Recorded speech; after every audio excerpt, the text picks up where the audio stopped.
Hello and good morning. The sun is hiding and the magpie is casting. Welcome to all my viewers from around the world.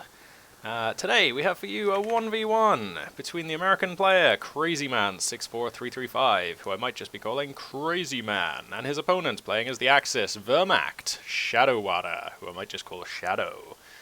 The map here is Semiosky Winter. Personally, I tend to veto a lot of the winter maps, so I was very curious to see this map being played. I don't really enjoy the winter mechanics, but, you know, maybe that's just because I'm not very good at them, so this will be an interesting opportunity for me to maybe learn some tips from these guys. So, Crazy Man having chosen his commander straight off the bat here, going for the Recon commander, I believe this is, Recon Support Company. Who brings to the table forward observers. Rifleman squads now see further while in cover or garrisoned. INR Pathfinders. So what are these guys? Oh, I think they're like loosely the equivalent of Jaeger light infantry. They've got like a sniper rifle kind of thing. They're like, they can one-hit dudes who are on less than 75% health, I believe. The M8 Greyhound, which I really like. Yeah, some people say it's really cheesy and it's not that good, but the canister round ability it gets is fantastic. And I just quite like microing units like that. Recon Sweep, always useful to have a recon ability in your commander. I say useful, sometimes it blows the game wide open. Like, that could be a game changer right there, to use a cliched and awful phrase. It's a game changer. And the airdropped combat group, which is pretty cool. You get 2 squads of paratroopers with a fatty AT gun, so yeah, good times, good times.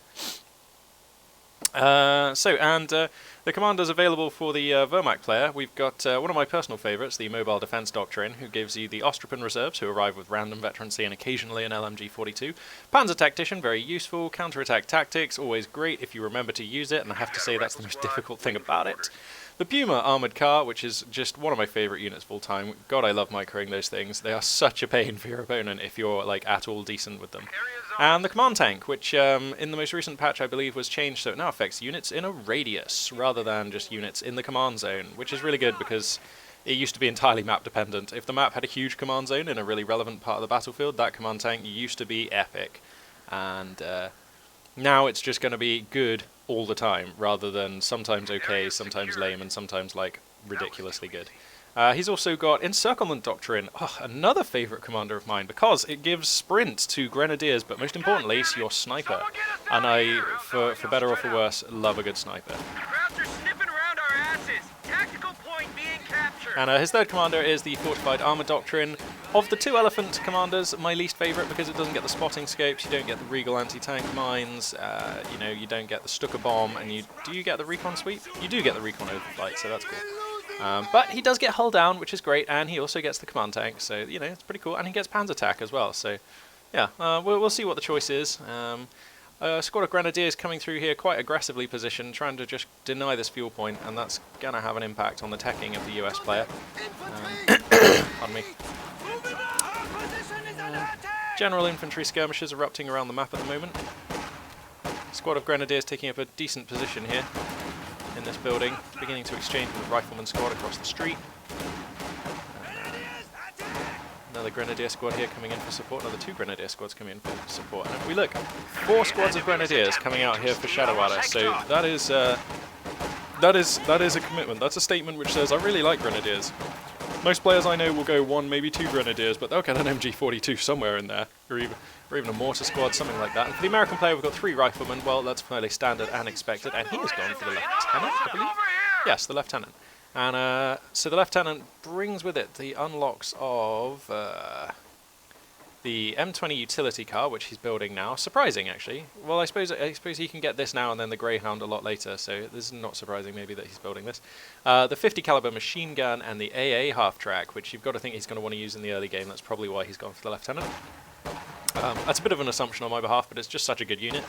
So yeah, we'll see how that goes. As initially, control of the north and south areas of the map have gone to the US player, which is going to help him take a victory point lead. But the Wehrmacht player is well entrenched in the middle of the map and taking some good fights as the Lieutenant moves in. Oh, and is forced to fall back. I believe the Lieutenant squad comes with a free BAR and a Tommy, something like that. Tommy gun. Oh, that's cool. So on Semiosky Winter, this is all frozen, so you can cross your dudes over it. That's actually really cool. That makes me want to play this a bit more. Oh no, and the utility car just immediately getting fausted in the flank. Will it be able to get a squad wipe on a vetted squad here to atone for itself? And it will, so you've got to think that's worth it actually. And he's upgraded it with the armoured skirts pretty much straight away. Too bad they weren't on for the Faust strike just now, but you know. Can't have everything. You cannot have everything, especially when you play as the US. You're forced into very difficult choices about what you can and can't have. Skirmish erupting over this fuel point. If these grenadiers can just get into this building. The deep snow! No, we've lost Hans! He's down in the snow! And it's always Hans, by the way. Everybody knows every grenadier is called Hans. And the first victory point's now beginning to be claimed for the Wehrmacht player, who's now got a 2-to-1 advantage. Oh, and the scout car comes back, and the Faust is out! Boom! Right again. So it's interesting to see how much effect the armoured skirts have had on the amount of damage suffered by this car. Seems to have cut like maybe a third off the damage, something like that, and the Lieutenant really just wants to push into this cover. Why is he trying to take that fight from on the exposed frozen river? Oh, possibility of a squad wipe, almost a likelihood. Another vetted squad of grenadiers, and Shadowada has got to be feeling frustrated at this point. Crazy man, he may be crazy, but what he can do is go for these squad wipes and get them. And you're starting to get under my skin. Oh, I see. Sorry, I was confused momentarily by the fact that there was a new squad up there who had 2-star vet bazookas and things, but of course it's the US vehicle crew. Oh, this MG42 is probably going to make short work of this scout car getting long enough. Grabbing some points. Here's the Wehrmacht player. Finally claiming back his fuel, is Crazy Man. This MG42 actually not doing nearly so well against the utility car as I thought. The utility car's doing really well. I like this. It's got 6 kills already. It got that squad wipe. It's kind of going to give him some bazookas for use against any armour. And there is a scout car on the field now. So let's see if we see the crew pop out. Where is the scout car? And it's moving into mid. 222. 222 hier. Ja, okay, moving in. Yeah, utility car is the target, okay.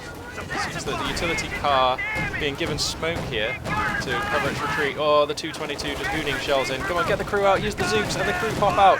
The Zooks are ready. Oh, they only get 1 bazooka, I thought they got 2. Oof, that's a scout car that does not want to be there.